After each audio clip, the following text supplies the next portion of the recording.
Good morning dear students. आज हम करेंगे एक्सरसाइज 8.2 का क्वेश्चन नंबर 1 है। ये बेटा ये जो सारा क्वेश्चन नंबर 1 है आपका, ये बेस्ड है आपका ट्रिग्नोमेट्रिक टेबल के ऊपर। ठीक है, जब तक आपको ट्रिग्नोमेट्रिक टेबल क्लियर नहीं ना होगा तब तक आप इस क्वेश्चन को कुछ भी नहीं कर पाओगे। ठीक है, अब देखो ट्रिग्नोमेट्रिक टेबल जो है मैंने एक शॉर्ट वीडियो डाली हुई है, वहाँ पे भी आप देख सकते हो। मैं यहाँ पे भी आपको थोड़ा सा बता देता हूँ कि जैसे ये मेरे पास एंगल आ गया। ठीक है, हमारे पास क्या है कि देखो 1 2 3 4 5 हमारे पास स्टैंडर्ड एंगल्स हैं, 0 डिग्री, 30 डिग्री, 45 डिग्री, 60 डिग्री और 90 डिग्री। आपके सिलेबस में यही है। ठीक है, मतलब इसके अलावा कोई एंगल आपको नहीं आएगा। अब जैसे साइन 0 की वैल्यू क्या आती है 0, साइन 30 की कितनी है 1/2, साइन 45 कितना है 1/√2, साइन 60 है √3/2, साइन 90 है 1। आप बेटा सिर्फ साइन की वैल्यू जो है इसको आप किसी भी तरीके से याद कर लीजिए। एक ट्रिक मैंने वहाँ पे बताया था, यहाँ पे भी आपको मैं बता देता हूँ। इसको आपने याद करने का तरीका क्या है, एक छोटा सा ऐसे सॉन्ग समझ लीजिए आप। तो आपने इसको कैसे बोलना है, 0 आधा, आधे का रूट √3/2 और 1।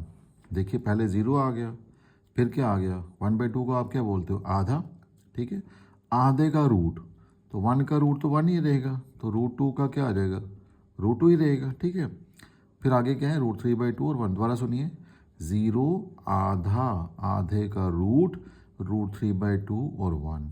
ठीक है, बस इसको दिमाग में फिट कर लीजिए। अब जब कॉस की टर्न आएगी आपने सारी वैल्यू रिवर्स कर देनी है।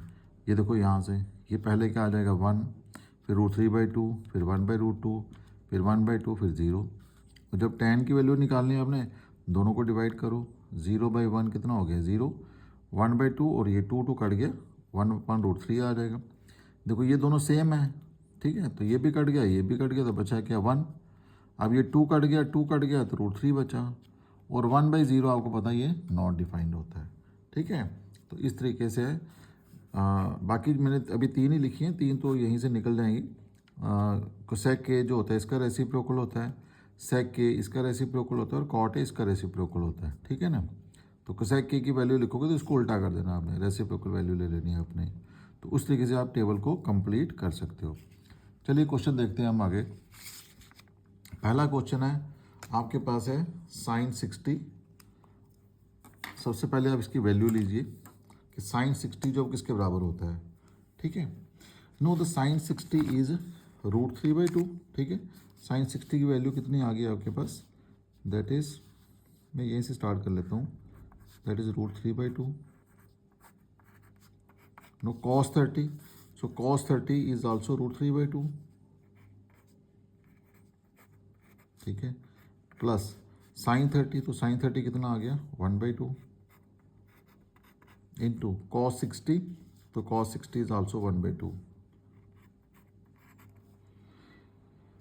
ठीक है बेटा, नो अब देखिए √3 इंटू √3, तो ये क्या बन गया, सेम ही है ये, तो √3/2 का आप स्क्वायर ले सकते हो,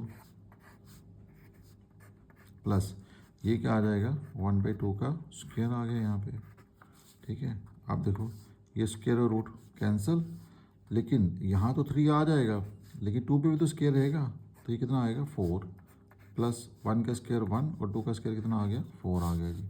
ठीक है जी, अब देखो यहाँ पे एलसीएम कितना आ जाएगा 4, और यहाँ पे क्या बचा 3 + 1, तो that is 4/4 and this is equal to 1। ठीक है बेटा, चलिए सेकंड देखते हैं। सेकंड पार्ट में क्या है, now this is 2 tan square. अब देखो ये tan स्क्वायर है ना यहाँ पे, तो आप ना बेटा इसको ऐसे लिख सकते हो, लेट इट बी,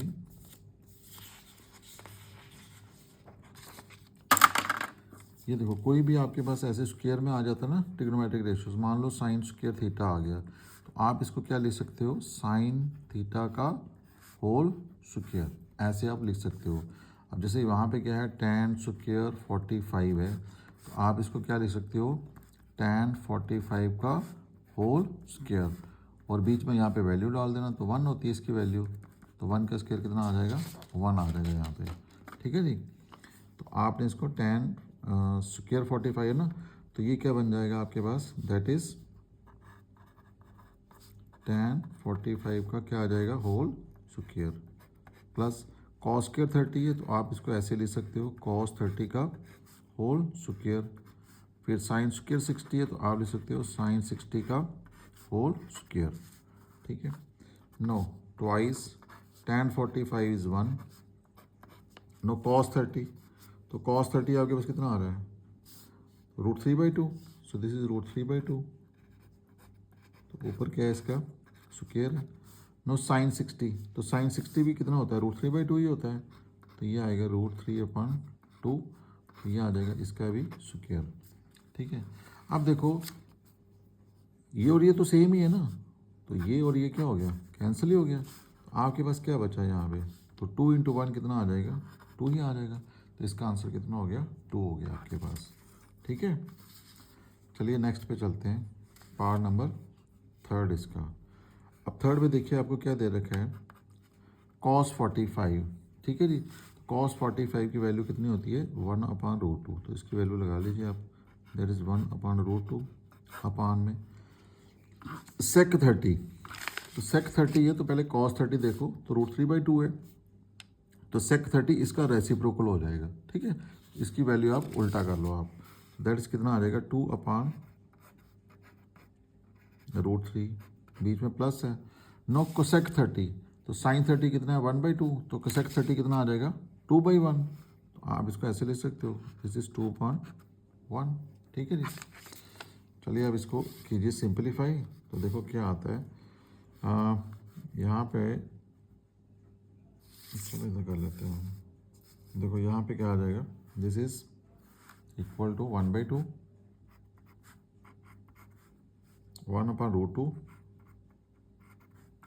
अपान में देखो इसको यहाँ सॉल्व कीजिए 1 × 2 कितना हो गया 2 और √3 को 2 से मल्टीप्लाई करो तो कितना आएगा 2√3 और नीचे एलसीएम कितना आ जाएगा √3। तो ये आ जाएगा 1 × 2 कितना हो गया 2 हो गया प्लस ये आ जाएगा 2√3 ये आ जाएगा 2√3 तो अपान में कितना आ जाएगा √3 आ जाएगा। ठीक है जी। ये चीज़ आ गई। अब देखो बेटा मैंने आपको पहले भी एक दफ़ा समझाया था कि आपके पास नंबर ऑफ टर्म्स यहाँ पे कितनी आ गई 1 2 3 4 यानी कि इसको आप ऐसे समझो कि आपके पास ये ऐसे है यहाँ देखो इसको अगर A/B है अपान में C/D है तो 1 2 3 4 इसका मतलब क्या हुआ इसका मतलब ये हुआ A/B इसको आपने फिक्स रखना है इसको नहीं चेंज करना आपने। ये डिवाइड हो रहा है तो ये डिवाइड का साइन डाल दीजिए यहाँ पे दैट इज C/D। ठीक है जी। तो इसका क्या बनेगा A/B। आपको पता है कि जब भी डिवाइड का साइन में चेंज करूँगा मल्टीप्लाई में तो इसका क्या लूँगा इसका लूँगा मैं रेसिप्रोकल तो ये आ जाएगा D/C। ठीक है जी। ये चीज़ आ जाएगी। अब यहाँ पे देखो आपके पास नंबर ऑफ टर्म्स कितनी है 1 2 3 4 तो यहाँ पे भी कितनी थी 1 2 3 और 4। जो फोर्थ वाली है ना वो कहाँ पे चली जाती है नंबर 1 पे टॉप पे आ जाती है A के साथ आ जाती है। तो यहाँ पे देखो अब क्या बनेगा ये चीज़ ऐसे आ जाएगी दिस इज इक्वल टू 1/√2। ये छोटे छोटे स्टेप्स में बेटा समझना बड़ा ज़रूरी है। तो इसको आप ऐसे ले सकते हो ये फोर्थ वाला है ना इसको ले जाओ ऊपर तो ये आ जाएगा √3 अपान में क्या रहेगा 2 + 2√3 आ जाएगा यहाँ पे। ठीक है। अब देखो √3 × 1 क्या होना √3 ही बना। ठीक है। अपान में क्या आ जाएगा √2 तो यहाँ पे क्या रह जाएगा इंटू 1 अपान अब 2 यहाँ पे कॉमन है तो 2 कॉमन ले लीजिए तो 1 + √3 आ गया जी। ठीक है जी। तो ये आ गया आपके पास √3 तो 2 × √2 इंटू क्या आ गया 1/1 + √3। ठीक है। अब यहाँ पे बेटा हम करेंगे रेशनलाइजेशन।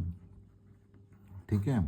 तो रेशनलाइजेशन में क्या होता है कि जैसे मान लो कि यहाँ पे नीचे क्या है 1 + √3 नंबर हम यही लेंगे 1 ही लेंगे और √3 ही लेंगे लेकिन यहाँ पे क्या करेंगे अगर ये प्लस का है तो यहाँ पे क्या ले लेंगे माइनस का।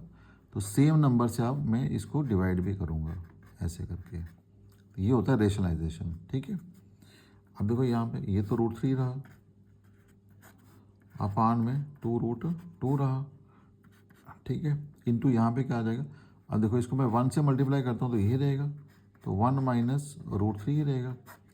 नीचे क्या आ जाएगा 1 प्लस √3 इंटू में क्या आएगा 1 माइनस √3।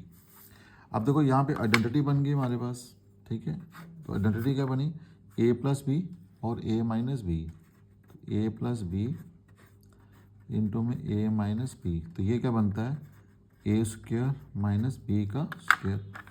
तो यहाँ पे देखो क्या बन जाएगा, दैट इज √3 अपान में 2√2, सो इंटू 1 माइनस √3, a का स्क्वायर मीन्स के 1 का स्क्वायर एंड माइनस क्या आ जाएगा √3 का स्क्वायर, ठीक है। ये चीज़ आ जाएगी आपके पास। सो नाउ यहाँ पे आपके पास क्या आ जाएगा, ये स्क्वायर और रूट क्या हो जाएंगे, कैंसिल हो जाएंगे। तो यहाँ पे क्या बचा, दैट इज √3 अपान में क्या आएगा 2√2 इंटू 1 माइनस √3 अपान में 1 का स्क्वायर कितना होगा 1, और माइनस में क्या आ जाएगा 3 आ जाएगा, ठीक है। नो दिस इज √3 अपान में 2√2 इंटू कितना आ जाएगा 1 माइनस √3, एक में से 3 का क्या बना माइनस का 2, ठीक है जी। अब देखो आप इसको देखो, इस माइनस को ख़त्म करना ना आपने, तो आप इसको ऐसे लिख दो √3 माइनस 1, ऊपर वाले को चेंज कर दो आप। सो दिस इज √3 अपान में 2√2 इंटू क्या आ जाएगा √3 माइनस 1, और ये ख़त्म हो जाएगा साइन माइनस का, क्योंकि माइनस ऊपर कॉमन ले लिया ना आपने, ठीक है। अब देखो यहाँ पे रेशनलाइजेशन का बेसिक मीनिंग होता है कि हमने डिनोमिनेटर से रूट को ख़त्म करना है, लेकिन अभी भी यहाँ पे देखो ये डिनोमिनेटर में √2 है। अब मुझे यहाँ पे भी इसको रेशनलाइज करना पड़ेगा, तो यहाँ पे कर लेते हैं। सो दिस इज √3 अपान में 2√2, तो √2 है तो √2 से ही मल्टीप्लाई करेंगे और √2 से हम डिवाइड भी करेंगे। सो दिस इज √3 माइनस 1 अपान में 2। अब देखो यहाँ पे क्या आ रहा है, दिस इज √3 इंटू √2, तो कितना बन गया √6 आ गया, तो ये 2 आ गया, ठीक है। √2 इंटू √2 तो 2 ही बनेगा, तो इंटू क्या आ गया √3 माइनस 1 अपान 2। अब देखिए क्या बना हमारे पास एक आ गया, दिस इज √6, ऊपर क्या आ गया √3 माइनस 1 अपान में क्या आ गया 2 to the 4 and 4 to the कितना हो जाएगा 8 हो जाएगा यहाँ पे, ठीक है जी। तो ये 8 आ गया मेरे पास, दिस इज, चाहो तो यहीं पे छोड़ दो, नहीं तो ये मल्टीप्लाई भी कर सकते हो। तो √6 इंटू √3 कितना हो गया √18 आ गया, माइनस √6 इंटू 1 कितना हो गया √6 हो गया, ठीक है जी। अपान में क्या आएगा 8 आ जाएगा। नो √18, तो √18 को आप क्या लिख सकते हो 9 इंटू 2 माइनस √6 अपान में 8, ठीक है जी। तो 9, तो ये आ जाएगा √9 इंटू √2 माइनस √6 अपान में 8। तो 9 किसका रूट बनता है 3 का, तो ये बन जाएगा 3√2 माइनस √6 अपान में 8। तो ये आपके पास आ जाएगा अल्टीमेट आंसर, जो आपकी बुक के साथ भी एनसीईआरटी बुक पे जो आंसर दिया है ये वो वाला आंसर है बेटा, ठीक है। तो सिंप्लीफिकेशन है थोड़ी सी, तो इसीलिए ये थोड़ा सा लंबा हो गया क्वेश्चन, ठीक है बेटा। तो इन क्वेश्चन को आप प्रैक्टिस ज़रूर करो आप, ये एग्ज़ाम में बेटा आते हैं क्वेश्चन। तो सबसे पहले आप जो ट्रिग्नोमेट्रिक टेबल है, जो मैंने टेक्निक बताई है आपको, वो टेबल 1-2 बार बनाओ आप कॉपी के ऊपर, ठीक है।